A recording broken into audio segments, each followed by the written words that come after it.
dia. Hoje não comemoramos a memória de um santo, mas a solenidade mariana mais elevada, maior e mais preciosa da Igreja, a Imaculada Conceição da Santíssima Virgem Maria, a Rainha de todos os como não louvar a Deus, por ele ela preparada, esquecida de todos os tesouros de Deus, namorada digna para a vida.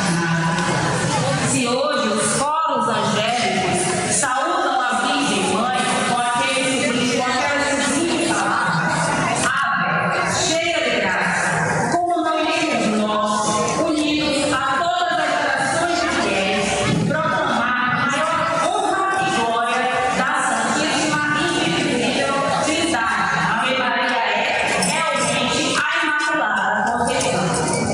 Ó Maria, concebida sem pecado, rogai por nós, que recorremos a vós.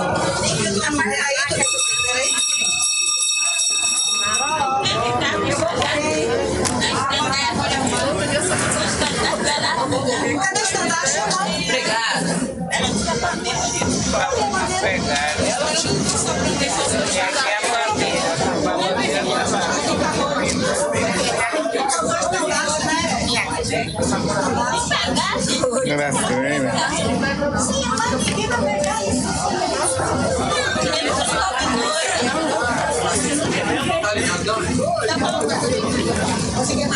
Eu vou ter que fazer bicho aqui.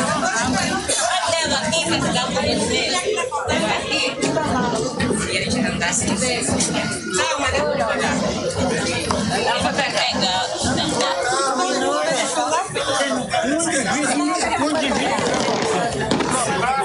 Dois, três, né? É isso,